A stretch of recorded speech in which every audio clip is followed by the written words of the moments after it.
Oh, vous allez pas commencer, hein. Eh, je vous fais sortir tous les deux si c'est comme ça. Je vous fais sortir tous les deux.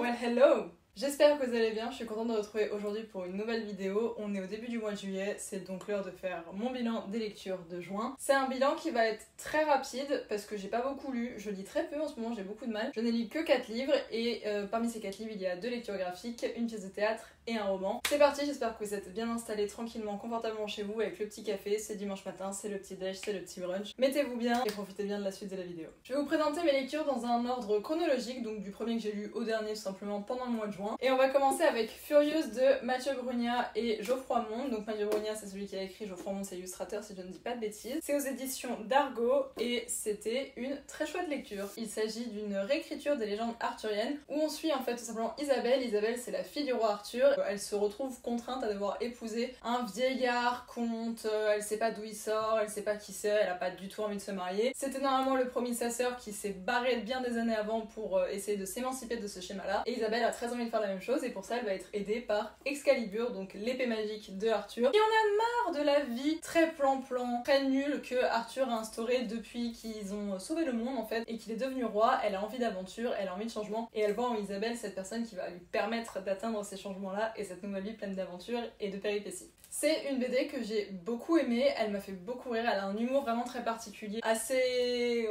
c'est pas l'humour le plus subtil et le plus fin qu'on va trouver, mais personnellement c'est le genre de truc qui me fait beaucoup rire, j'ai bien aimé, ça m'a donné un peu les vibes que pouvait avoir Kaamelott, la série, mais là du coup un peu plus en BD et surtout un peu plus moderne on va dire. Il y a un côté très féministe aussi puisqu'on suit une héroïne, on suit sa sœur également, que Excalibur est clairement décrite comme étant un personnage féminin et que ce ne sont que des personnages hyper badass qui veulent vraiment renverser tout ce qui a été établi et changer les choses, changer le monde dans lequel elles vivent. Et c'est vraiment une histoire que j'ai bien aimée. J'aurais aimé qu'elle dure plus longtemps je pense parce que je trouve qu'elle était très rapide. Loki... Désolée si vous entendez des grognements. En fait, en ce moment, on garde un deuxième chat qui est le chat d'un couple d'amis. Et Loki vit très mal sa condition de ne plus être the only child. Donc il grogne beaucoup sur elle. Il l'attaque pas ou quoi, mais il grogne parce qu'il est pas content. Have a cat, they said. It will be fun, they said. J'ai trouvé que l'histoire était au final très rapide, très chouette à lire, mais très rapide. J'aurais aimé que soit les aventures soient un peu plus poussées, plus approfondies, soit qu'il y en ait moins pour justement laisser plus de place aux autres. Mais là, ils ont voulu faire beaucoup de choses d'un coup, en très peu de pages au final, et ça m'a un peu laissé sur ma faim par moment. J'ai l'impression que la fin appelle un peu un tome 2.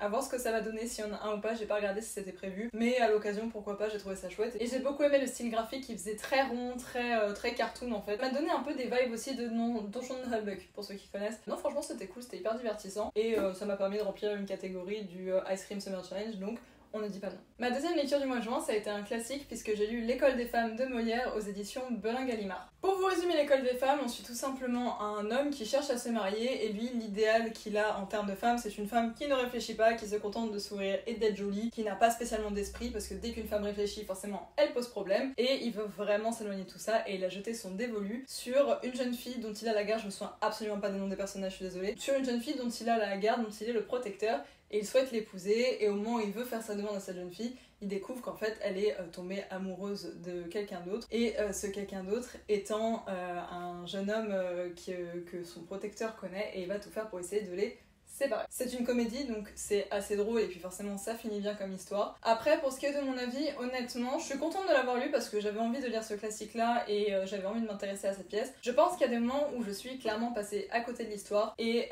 ça m'a un petit peu sorti de tout ça, j'avais du mal à rester impliquée dedans et à comprendre ce qui se passait. En plus ça c'est du vieux français, c'est écrit en vers, bon c'est du Molière quoi. En soi Molière c'est pas forcément compliqué à comprendre mais là je pense que j'avais pas suffisamment d'énergie et de concentration allouée pour vraiment tout saisir de cette pièce. Je l'ai bien aimé, j'ai bien aimé le propos de la pièce, j'ai bien aimé comment c'était amené, mais clairement c'était pas le classique de ma vie quoi. On retourne dans les lectures graphiques avec l'album Voilà l'été Petit Shiba de Laetitia Arnoux aux éditions Twinkle Edition, qui est donc le troisième ou quatrième, non, Troisième tome, parce qu'il y en a un, c'est plus un bonus. Troisième tome des aventures de Orion, le petit Shiba. Et là, ce sont ses aventures en été. Chaque aventure est liée à une saison. Et là, il s'agit des vacances d'été. Et j'ai beaucoup aimé, comme d'habitude, ce petit album.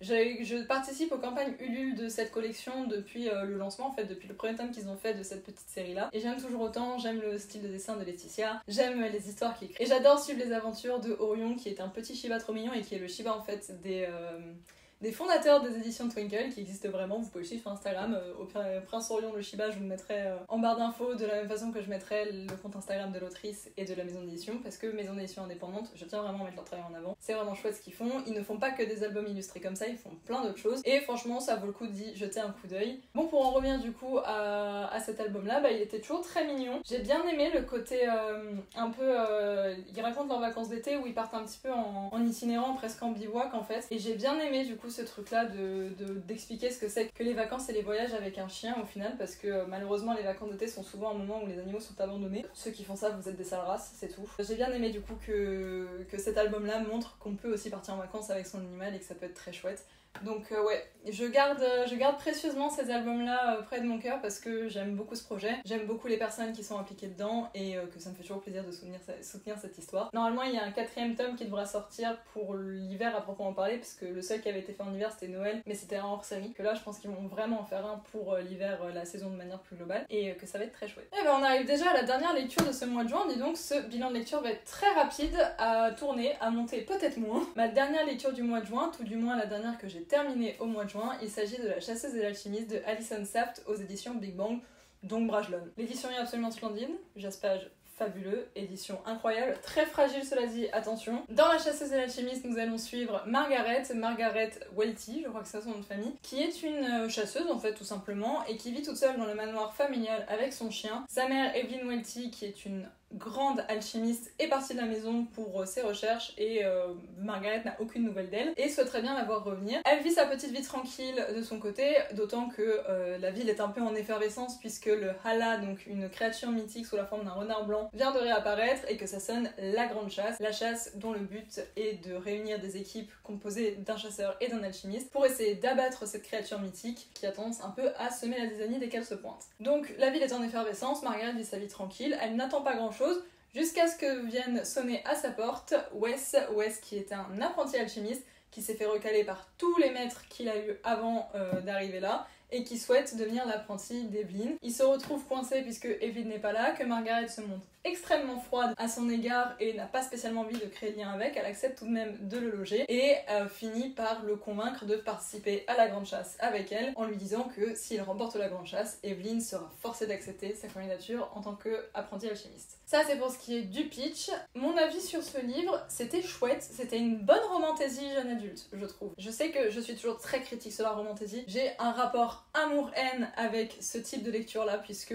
je passe mon temps à cracher dessus tout le temps parce que peu me convainc vraiment, mais je continue d'en lire dès qu'il en sort. Pour le coup, c'est une romantaisie que j'ai beaucoup appréciée, puisque j'ai bien aimé le côté world building. L'autrice a vraiment pris soin de travailler tout ce qui a été le côté mythologie, le côté religion, le côté contexte politique et un peu historique dans l'univers qu'elle a créé. C'est quelque chose que j'ai vraiment beaucoup apprécié, puisque ça donnait beaucoup de contenance à son histoire. Elle traite aussi de sujets très importants, du coup, à travers ce world building, notamment le racisme, ce que j'ai beaucoup aimé. Ça a donné vraiment cette sensibilisation là que j'ai trouvé hyper intéressante. J'ai beaucoup aimé les personnages, que ce soit Wes ou que ce soit Margaret, je les ai trouvés très intéressants. Très Grumpy Sunshine vibe, sauf que le Grumpy c'était Margaret et le Sunshine c'était Wes. D'habitude c'est plutôt l'inverse qui se produit et là j'étais contente que ce soit ça. J'ai vraiment aimé leur relation, elle prend son temps, elle se construit doucement, ils apprennent vraiment à se connaître, à s'apprivoiser, c'est quelque chose que j'ai beaucoup apprécié. Par contre, là où j'ai eu un problème avec cette histoire, c'est que j'ai un peu eu l'impression de me faire arnaquer sur certains points, notamment tout le plot de l'histoire tourne autour de cette grande chasse qui doit arriver et commencer. La chasse ne dure que les 50 dernières pages du bouquin. Sur 500, ça fait peu quand même. Et j'ai trouvé ça un peu décevant parce que j'aurais aimé que la chasse soit plus longue, qu'il y ait vraiment ce côté très track en fait, du Hala. En l'occurrence, là c'était assez expéditif, ça m'a un peu dérangé là-dessus. Surtout quand c'est vraiment vendu comme étant le point de départ de toute l'histoire et qu'au final ça met vraiment beaucoup de temps à arriver. J'aurais aimé que la chasse soit un peu plus mise en avant et qu'elle dure peut-être plus longtemps, qu'elle soit plus travaillée. Là il y avait un petit goût de pas fini ou tout du moins de aller vite fait bien fait. ce qui était un peu dommage. Il y a d'autres petits points dans l'écriture qui m'ont un peu embêtée. Après c'est par rapport à mes goûts personnels, donc je suis un peu biaisée. Mais moi quand je lis de la fantasy, j'aime bien, et surtout quand c'est dans des mondes de fantasy vraiment complètement hors de notre monde à nous, j'aime bien que tout soit vraiment propre à cet univers-là. Là en l'occurrence, dans l'univers qui est développé, il y a beaucoup de choses qui sont empruntées en fait au monde réel, telles que les téléphones, les voitures. Il y a pas mal d'éléments qui sont vraiment propres à la vie réelle qu'on retrouve dans cet univers alternatif-là. Dans un contexte de fantasy, moi dans ma tête, pour moi fantasy c'est pas tout, enfin j'allais dire médiéval pas forcément, mais il y a pas forcément, c'est pas de l'urban fantasy quoi, c'est un peu, c'est ce que je veux dire. Pour moi c'est pas la fantasy, je m'attendais pas à l'urban fantasy en fait, on va dire ça comme ça. Et c'est vrai que du coup avoir ces éléments de la vie réelle qui se pointaient dans l'histoire, ça avait un peu tendance à me déstabiliser, où j'étais un peu là, ouais, j'aurais aimé que ça n'y soit pas en fin de compte et que ça reste vraiment dans un truc très imaginaire, mais bon, si c'est que ça, le gros point négatif pour moi ça reste quand même l'équilibre entre la romance qui prend vraiment beaucoup de place et qui est là pour être là mais qui est bien faite, ça pour le coup je dis pas le contraire, mais la chasse du coup qui est trop peu présente par rapport au reste de l'histoire alors que c'est un peu tout le but normalement de cette histoire. Ça là-dessus j'étais un peu déçue, mais pour ce qui est de la romance et d'une romantasy, honnêtement c'était une bonne romantasy young adulte. Si jamais vous avez des petits frères, petites sœurs qui sont dans l'adolescence et qui veulent essayer la romantasy, je leur conseille parce que là-dessus, il a vraiment bien fait son taf. Et ben on a fait le tour de toutes mes lectures de ce mois de juin. Bon, c'était rapide, il y en avait 4, hein, forcément, on va pas s'étaler 10 ans. C'était quand même un bon mois de lecture, de manière générale, puis ça m'a permis de cocher 4 cases du Ice Cream Summer Challenge. À l'heure actuelle, je suis toujours, j'ai du mal à le terminer alors que j'aime beaucoup l'histoire, je suis toujours dans Never Ever Getting Back Together de Sophie Gonzalez. Peut-être que quand cette vidéo sera sortie, je l'aurai fini, mais je ne suis pas sûre. Et après ça, je sais pas du tout sur quoi je vais enchaîner, ça va rester dans ma pile à lire du Ice Cream Summer Challenge, c'est sûr, mais je sais pas encore quoi exactement. Restez connectés, vous le saurez. Vous pouvez d'ailleurs me suivre sur Instagram et sur TikTok si vous voulez voir l'avancée de mes lectures au jour le jour. Pareil sur Goodreads et Livre Addict. Évidemment, tous les liens seront dans la barre d'infos. Et puis, si vous voulez aussi être tenu un petit peu à jour des vidéos que je sors, vous pouvez toujours vous abonner, activer la cloche. Ça prend 2 secondes, c'est gratuit et moi ça me fait très plaisir et c'est un grand soutien pour la chaîne et le référencement de la chaîne, évidemment. Et puis d'ailleurs en parlant de référencement, si vous voulez me soutenir au niveau du référencement, je vous invite à liker la vidéo si elle vous a plu et vous pouvez aussi commenter la vidéo et en commentaire vous pouvez me dire quelles ont été vos meilleures lectures de ce mois-ci, combien de livres vous avez lu, ce que vous avez lu et s'il y a un livre en particulier dont vous voulez me parler, n'hésitez pas. Et si jamais vous n'êtes pas spécialement lecteur ou que vous n'avez pas envie de parler des livres que vous avez lus, vous pouvez me laisser un petit emoji et on va mettre quoi comme emoji? On va mettre un petit emoji tir à l'arc, en référence à la chasseuse et l'alchimiste. Sur ce, moi je vais vous laisser, on se retrouve la semaine prochaine pour une nouvelle vidéo. En attendant, je vous souhaite de passer une très bonne journée, une très bonne fin de week-end, de très belles lectures et surtout, prenez soin de vous. Ciao ciao.